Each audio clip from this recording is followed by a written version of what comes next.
He did the Great Global Warming Swindle in 2007, and that stands up to this day. Even as of like a few months ago, I still saw people saying, you got to watch this movie. He does such a good job of laying it out. So I was so happy when he was on my podcast in 2022, and he said he wanted to remake it, knowing what he knows now. So I think he just did a great job of laying it out. And I was so happy to go on I went on a tour as this thing was premiering. I went to London, and we had 300 people there, and just great feedback afterwards. And then I went to the Netherlands. We had over 570 people there.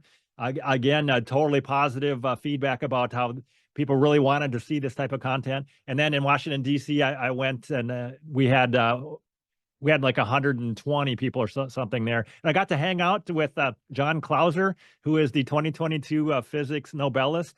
And he spoke beforehand at that premiere. And it's so great to see somebody like that just calling it a crock. He says that clouds are a much more important factor than carbon dioxide in this whole climate system.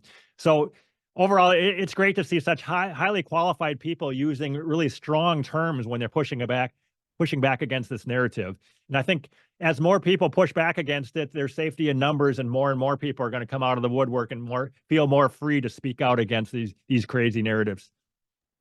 And in the process of helping with the film, what was there any new information that came out that was kind of new to you that I think maybe you didn't know of, or another great just point to be made that kind of exposes the agenda that maybe you didn't know prior to the film? I would say just overall in doing my podcast, I've just learned a ton of stuff that I didn't know before. I've done over 200 podcasts, and a lot of the people who are in the movie speak at length on my podcast.